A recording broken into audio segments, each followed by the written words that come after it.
नमस्कार, विस्तार न्यूज के खास कार्यक्रम द टॉक टाइम में आपका बहुत स्वागत है। और आज हमारे साथ जो शख्सियत हैं उनका परिचय मैं आपको एक क्रिकेटर के रूप में दूं, एक राजनेता के रूप में दूं, एक धर्मज्ञाता के रूप में दूं या एक अच्छे कुशल प्रवक्ता के तौर पर दूं। तो बहुत स्वागत है। आज हमारे साथ हैं कांग्रेस पार्टी के वरिष्ठ नेता, पूर्व मंत्री और विधायक मुकेश नायक जी। बहुत स्वागत है आपका विस्तार न्यूज में। 2023 का चुनाव विधानसभा का अगर इस लिहाज से देखा जाए कांग्रेस पार्टी के लिए, क्योंकि इस बार लग रहा था सरकार बनेगी और सरकार नहीं बनी। 20-22 वर्षों तक भारतीय जनता पार्टी 2003 से लगातार प्रदेश में काबिज रही। आपको क्या लगता है कहां पे चूक हुई, सरकार नहीं आ पाई? मैं जिस दिन काउंटिंग के लिए जा रहा था तो मुझे बिल्कुल इल्म नहीं था कि हम लोग चुनाव हारेंगे। पब्लिक परसेप्शन भी वैसी नहीं थी और जो ओपिनियन आ रहे थे, एग्जैक्ट पोल आ रहे थे, वो भी ऐसे नहीं थे। लेकिन उम्मीद के विपरीत वो रिजल्ट आए। जब उसका आकलन किया तो एक बात तो ये सामने आई कि जो लाडली बहना योजना है, इसके कारण 100% महिलाओं का पोलराइजेशन होगा। मास्टर स्ट्रोक बनी। वो डिसाइडिंग फीचर रहा पूरे इलेक्शन का। आप सोचिए कि 100% पोलराइजेशन, कैन यू इमेजिन? और इसलिए हुआ कि बुंदेलखंड और पूरे मध्य प्रदेश, खासतौर से उत्तर भारत, यह इतना मेल डोमिनेटिंग सोसाइटी है कि पूरा जीवन बीत जाता है। हमारी गरीब समाज की जो महिला है, उसके पास कभी 100 रुपया नहीं होता पूरी जिंदगी भर। मैं आपको ऐसी बात बता रहा हूं जो कोई नहीं बताएगा। सारा जीवन बीत जाता है, 100 रुपया नहीं होता। और अचानक उनको थोड़ा पैसा मिलने लगा तो परिवार में उनका सम्मान बढ़ा, उनका भी एक कॉन्फिडेंस बढ़ा, और जिसके चलते एक कलेक्टिव कॉन्शियसनेस बनी महिलाओं में, सामूहिक चेतना बनी कि हमें ये पैसा मिलता रहे, हमको तो वहीं वोट करना। ये तो आप वही बात कर रहे हैं जो शिवराज जी कहते थे। लाडली बहना योजना जब शुरू की तो ने यही कारण बताए थे कि क्यों दे रहे हैं। नहीं, मैं तो असली कारण बता रहा हूं। और उन्होंने केवल अपना वोट भर नहीं दिया, उन्होंने जो मेल डोमिनेटिंग सोसाइटी है उसका भी एक रेशियो पोलराइज किया। तो वो डिसाइडिंग स्ट्रोक रहा बीजेपी का, लाडली बहना योजना। 2024 का लोकसभा चुनाव, वो फिर 29-0 से कमलनाथ भी हार गए। गढ़ मानते थे आप उसको, नकुलनाथ। देखिए, बीजेपी क्या करती है कि बीच बीच में जो कांग्रेस के एस्टैब्लिश नेता हैं उनके खिलाफ ये प्रचार करती है कि वो बीजेपी में जा रहे हैं।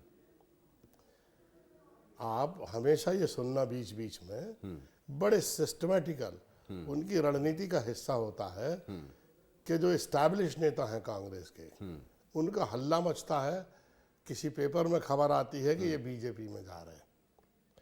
ऐसे ही उन्होंने जब इलेक्शन जो है अपनी डिसाइडिंग स्टेज पर आया, शुरुआत होते होते फॉर्म भरने के बाद जब इलेक्शन शुरू हुआ तो हल्ला मचा दिया, कमलनाथ जी बीजेपी में जा रहे हैं। तो कमलनाथ जी दिल्ली गए भी थे अपने लोगों के साथ। अच्छा, कमलनाथ जी ने पूरे नेताओं के ध्रुवीकरण हो गए, अंदर खाने कुछ तो था। हाँ, अब जो भी रहा हो मुझे तो नहीं मालूम, लेकिन ये एक फॉल्स सेंस ऑफ इनसिक्योरिटी, इसका ऐसा मैसेज गया पूरे राजनीतिक वातावरण में। ये तो एक साइकोलॉजिकल वार है, जो है एक मनोवैज्ञानिक युद्ध है चुनाव। और हमारे चुनाव में जब लोगों को ये लगा कि कमलनाथ जी जा रहे हैं बीजेपी में, ये झूठा हल्ला हुआ, तो हमारा आधा इलेक्शन तो वहीं खत्म हो गया कि जब इनके लीडर ही चले जा रहे हैं तो हम हमारी क्या पड़ी कि हम कांग्रेस पार्टी को सपोर्ट करें। तो साइकोलॉजिकल वॉर में हम पिछड़ गए और ये बहुत बड़ा रीज़न रहा। पहले से ही विधानसभा में चुनावों में हारने से टूटा हुआ मनोबल, फिर ये घटना। लेकिन जो सरकार गिरी आपकी, कमलनाथ जी की जो सरकार गिरी, कि क्या फैक्टर मानते हैं उसके पीछे का? क्योंकि इतने संघर्ष के बाद सरकार बनती है और कांग्रेस पार्टी उसे बचा भी नहीं पा रही है। ज्योतिरादित्य सिंधिया, अगर ज्योतिरादित्य सिंधिया को ये लोग राज्यसभा की पहली सीट दे देते तो सरकार नहीं गिरती। तो क्यों नहीं दिया? आखिर क्या ऐसा? अगर ज्योतिरादित्य सिंधिया को ये प्रदेश अध्यक्ष कांग्रेस का बनाते तो सरकार नहीं गिरती। इसलिए क्योंकि सिंधिया जी ने सरकार को बनाने में बहुत मेहनत की। एक फेस तो थे ही, प्रमुख चेहरा थे वो, और मैं खुद उनके साथ मैंने 20-25 सभाओं में उनके साथ दौरा किया है, हेलीकॉप्टर में दौरा किया है, और मैंने स्वयं देखा है अपनी आंखों से कि पूरे मध्य प्रदेश में युवाओं के को जो है अपने पक्ष करने में, अपने पक्ष में करने में उनका बड़ा बड़ा कमलनाथ जी से चूक हुई या दिग्विजय सिंह जी ने यहाँ पर कुछ दांव? अब देखिए, इसकी बारीक परतों में जाएंगे तो लगेगा कि पार्टी की बात आपने बाहर कर दी है, लेकिन सरकार गिरना ये बहुत बड़ी चूक थी। और राजा और महाराजा, मैंने उस समय भी पूरे चैनल्स पे कहा था कि इनके अहंकार के टकराव के कारण ओवर कॉन्फिडेंस सरकार गिर गई। और इन्हें ये भरोसा नहीं था कि जो 8-10 मंत्री हैं वो मंत्री पद छोड़ के चले जाएंगे, क्योंकि इनको तो ये लगता था कि इस जमाने में मंत्री पद कौन छोड़ता है। इतने अवसरवाद का जमाना है कि मंत्री पद कौन छोड़ेगा। ये ओवर कॉन्फिडेंस था, और इस ओवर कॉन्फिडेंस के कारण मंत्री भी चलेगा और 22 विधायक भी चलेगा। तो क्या ये बात सही है कि कमलनाथ जी समय नहीं देते थे अपने विधायकों को, मंत्रियों की सुनते नहीं थे? ये शिकायत लगातार रही है।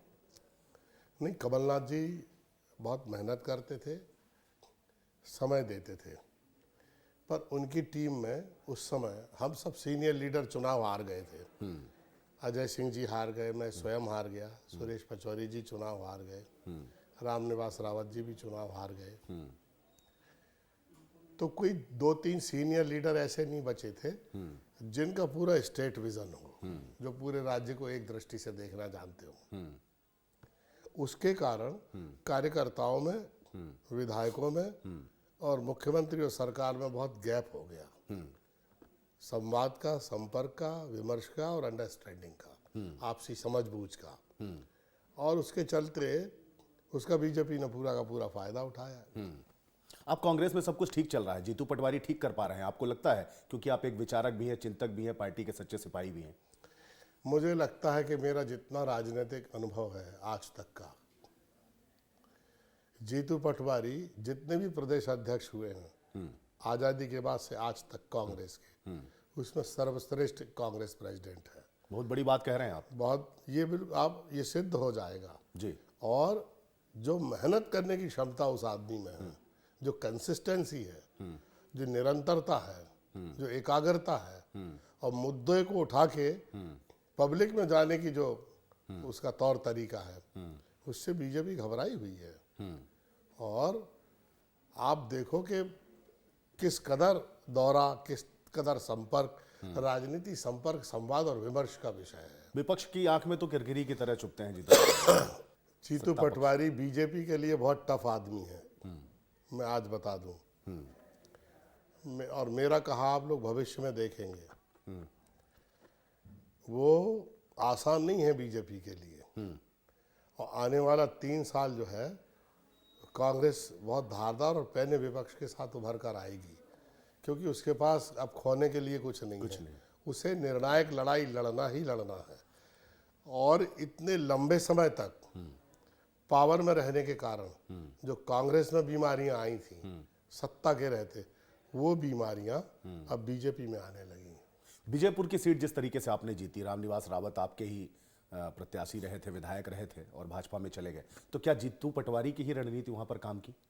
आप ये देखिए, विजयपुर तो हम जीते ही, ये बुधनी सीट कितना कम अंतर थोड़ा और अगर अच्छे से मेहनत हो जाती तो हम लोग तो ये मान के चल रहे थे कि ये शिवराज सिंह की मुख्यमंत्री की सीट है ना।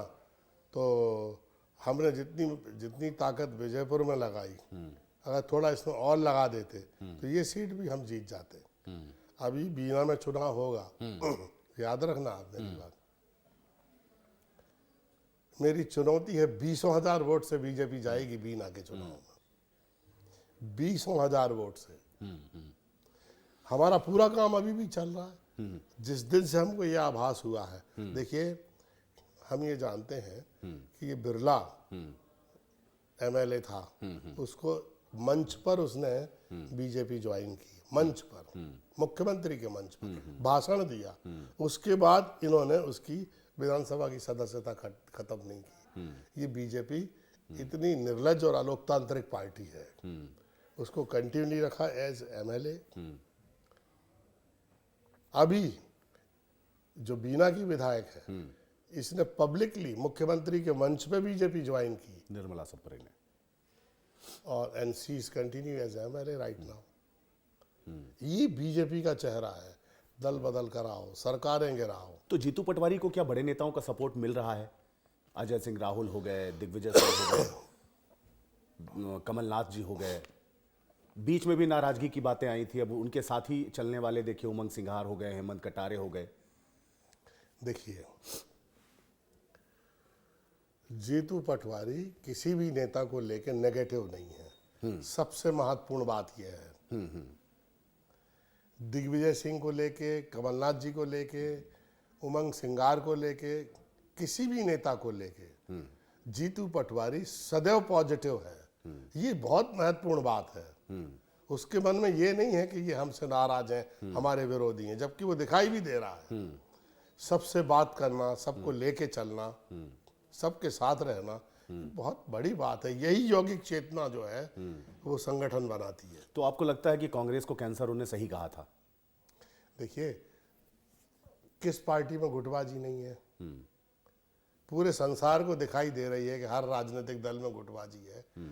और कोई कहे कि गुटबाजी नहीं है तो लोग कहेंगे यार अजीब मूर्ख आदमी है। बीजेपी में भी आपको दिखाई देती है?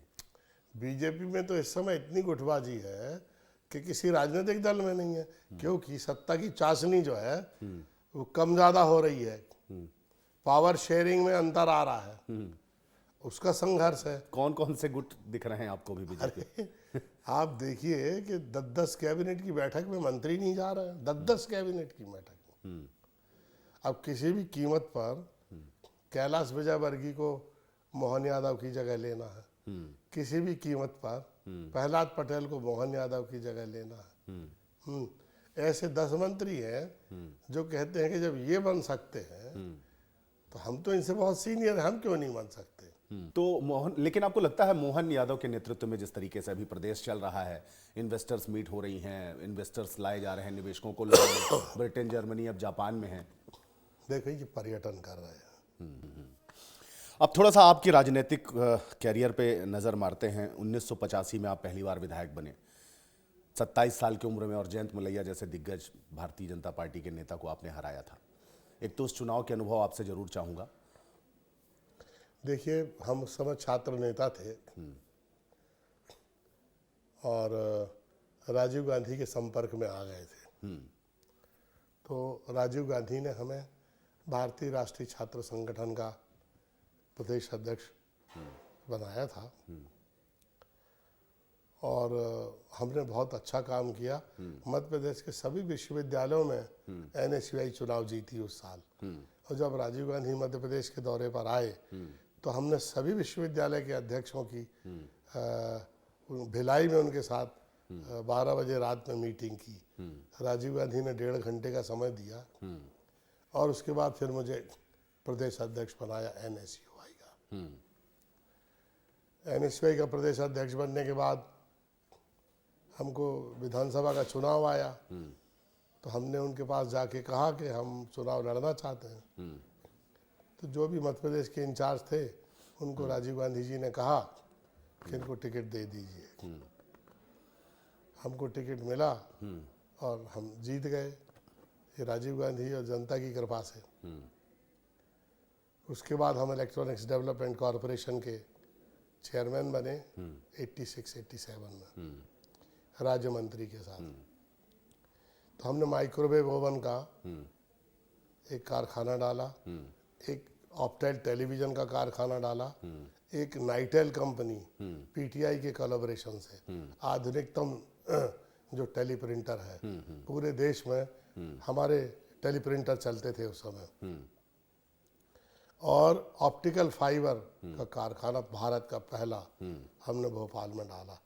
जो संचार में क्रांति है, जो हेल्थ में क्रांति है, यानी जो हम जब एंजियोग्राफी कराते हैं तो ऑप्टिकल फाइबर का वायर है जो हार्ट में जाता है, इसके ऊपर कैमरा माउंट होता है जो पूरी पिक्चर रिलीज करता है बाहर, डिस्प्ले करता है। और जो एंजियोप्लास्टी होती है उसमें जो बैलून लेके जो वायर अंदर जाता है वो ऑप्टिकल फाइबर का वायर है। अंदर जो एक कैप्सूल लेके जो अपनी एंडोस्कोपी होती है कि जिसमें पेट की पूरी पिक्चर कंप्यूटर पर डिस्प्ले होती है, वो ऑप्टिकल फाइबर का वायर लेकर जाता है। एक बाल के बराबर पतला रेशा जिसमें हजारों टेलीफोन जाते हैं और आते हैं, वहाँ अगर एक्सप्लोजन हो जाए आरडीएक्स का तो भी आवाज़ हिलती नहीं है। इतनी ज़बरदस्त उसकी टेक्नोलॉजी है। तो संचार में जो क्रांति हुई है वो पूरे दुनिया में, जो 1 मिनट में 100 पेज का डेटा इंटरनेट पे आ जाता है, ये थ्रू ऑप्टिकल फाइबर आता है भारत में। और जब मुझे चेयरमैन बनाया था राजीव गांधी ने यहाँ मध्य प्रदेश का, तो सैम पिट्रोडा मेरे बोर्ड ऑफ डायरेक्टर के मेंबर थे, अभी वो जिंदा है। और मैंने 10,000 किलोमीटर ऑप्टिकल फाइबर की केबल उस समय एयरटेल को बेची थी, और निगम बहुत प्रॉफिट में था। उसके बाद आईएएस अधिकारियों को बैठा दिया तो पूरा निगम खा गए। अच्छा, आप क्रिकेटर भी रहे हैं, आपने रणजी भी खेला है। हाँ। और आप प्रवचन भी करते हैं, फिल्मों में भी आप कहानियां लिखते हैं, गाने लिखते हैं, फिल्म इंडस्ट्री में भी आपकी काफ़ी पहचान है। कौन सी वो फिल्में हैं अभी जो आने वाली? अभी देखिए, मैं बहुत मेरा ध्यान उस तरफ है, गाने लिखने की तरफ और स्क्रिप्ट राइटिंग की तरफ। मेरी 2 फिल्में जो मैंने लिखी थी वो चोरी हो गई। एक मैंने पंपकिन कद्दू फिल्म लिखी थी जो कटहल फिल्म बना के चोरी कर ली और बहुत भद्दा रूपांतरण किया। कांग्रेस के विधायक भी चोरी हो जाते हैं और कांग्रेस नेताओं की स्क्रिप्ट भी चोरी हो रही है। जो अभी ऑस्कर के लिए सेलेक्ट हुई थी फिल्म, हाँ, ये फिल्म मैंने अलग तरह से लिखी थी कि जब नैरो गेज हुआ करती थी, छोटी पटरी की रेलगाड़ियां हुआ करती थी, तो 2 ट्राइबल दुल्हन जा रही थी और वो उस समय दुल्हन कोई देखता नहीं था, ना ससुर ना लड़का, तो किसी को पता ही नहीं था दुल्हन कौन है। तो वो दुल्हन 2 एक्सचेंज हो जाती हैं। जब वो लड़का लेने जाता है लापता लेडीज, हाँ, तो उसको लापता लेडीज के नाम पर बहुत भद्दा उसका रूपांतरण बनाया। जो ओरिजिनल स्क्रिप्ट मैंने लिखी थी वो इतनी विचारोत्तेजक और इतनी विषय के नज़दीक थी कि अगर उस पर उसी ढंग से फिल्म बन जाती तो बहुत अच्छा हो जाता। लेकिन अब मैं क्या कर रहा हूँ, अब मैंने एक झूम झनाना फिल्म लिखी है, उसकी मैंने एक अक्षर रजिस्टर्ड करा लिया। एक मैंने चुनाव पिक्चर लिखी है, उसका एक अक्षर रजिस्टर्ड कराया है मैंने। तीसरी फिल्म मैंने लिखी थी बारात, जो अभी रिलीज होने वाली है। एक गरुड़ फिल्म आने वाली है अक्षय कुमार की, जिसमें मैंने 2 गाने लिखे। बहुत अच्छे गाने हैं और पूरा देश गाएगा। 1985 में जब आपने राजनीति में शुरुआत की, इससे पहले आप छात्र राजनीति में रहे, और अब की राजनीति में क्या अंतर देखते हैं? क्या कांग्रेस का वो कल्चर था, वो समय था, और अब आज कांग्रेस कहाँ पिछड़ रही है? देखिए, सभी स्तर पर बदलाव आया है। पैसे की निर्णायक भूमिका हो गई है। पैसा पैसा पैसा, वोट देने वालों को पैसा चाहिए। सबकी बात नहीं कर रहा हूँ, हाँ, सबकी बात करूंगा तो उचित नहीं होगी, लेकिन अधिकांश वोटर ऐसा है जो गरीब, जो पैसे से मैनेज होता है, पहले नहीं होता था।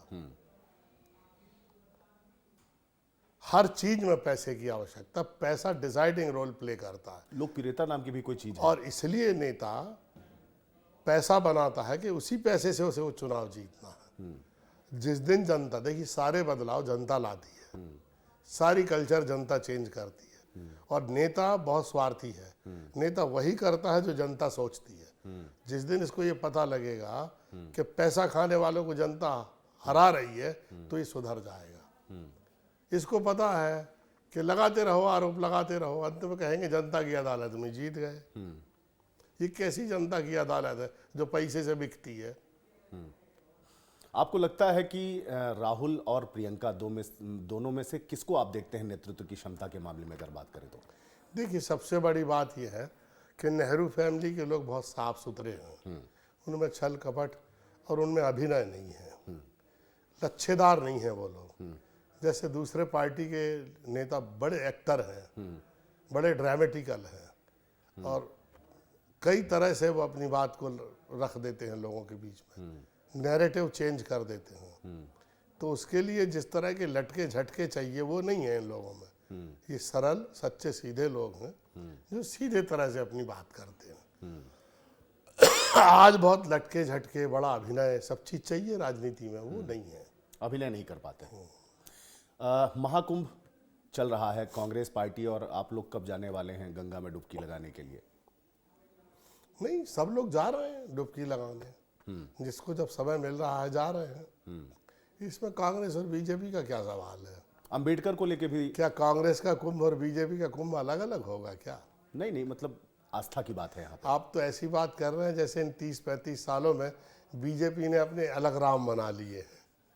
वो बीजेपी के जो राम मैं है, सिर्फ आस्था की बात कर रहा हूँ। वो जो बीजेपी के राम है वो शबरी के, केवट के, कौशल्या अंबा के, दशरथ के राम नहीं है। जो बीजेपी के राम है वो विभाजनकारी है। आप तो कह ही चुके हैं कि राम की बात करती है बीजेपी और राम जैसे आचरण नहीं है उसमें। देखिए, धर्म को राजनीति का औजार नहीं बनाना चाहिए, धार्मिक आस्थाओं का दोहन नहीं करना चाहिए। और अगर धर्म को राजनीति का औजार बनाया जाएगा तो फिर बेरोजगारी की डुबकी कब लगाएंगे कुंभ में? महंगाई की डुबकी कब लगेगी कुंभ में? इतनी गरीबी है, इसकी डुबकी, अज्ञान है, अशिक्षा है, इसकी डुबकी कब लगेगी कुंभ में? कबीरदास जी गंगा नहा रहे थे। खरगे जी ने भी कहा था कि गरीबी जो है वो गंगा में डुबकी लगाने से नहीं जाएगी। लेकिन देखिए, राहुल गांधी जैसे ही मध्य प्रदेश आते हैं, महू आते हैं, और एक बार फिर से बाबा साहब भीमराव अम्बेडकर को लेके राजनीति शुरू हो जाती है। आपका क्या नजरिया है इसमें? देखिए, भारत में जो शोषित, दलित और वंचित आदि व्यक्ति है, उसकी आज भी बहुत खराब हालत है, आर्थिक रूप से भी और सामाजिक रूप से भी। और जो लोग एक फैशन के तहत आरक्षण का विरोध करते हैं, एक बार उन्हें गांव जाकर देखना चाहिए कि हमारे सामाजिक कार्यक्रमों में उन लोगों की क्या स्थिति है, कहाँ स्थान दिया जाता है उनको, क्यों नहीं बिठाला जाता अपने साथ। और किसी व्यक्ति के हाथ में अगर कुछ लिखा हो नीची जाति का, ये अपने आप में कितना दुखदाई है। सुबह से शाम तक किसी आदमी को कोई कहे कि तुम छोटे हो, तुम छोटे हो, तुम छोटे हो, तो उसके जीवन का अर्थ क्या रह जाएगा? ये जो सामाजिक गैर बराबरी है, ये बहुत बड़ी त्रासदी है। इसी के कारण धर्मांतरण होता है। आप कोई गांव में गरीब आदमी है, तथाकथित आप कहते हैं फलानी जाति का है, ईसाई बन जाता है तो उसका नाम अलेक्जेंडर हो जाता है, वाल्टर्स हो जाता है, तो आप कहते हैं आइए अलेक्जेंडर साहब बैठिए हमारे बराबरी से, लेकिन पहले नहीं बैठाते हैं आप।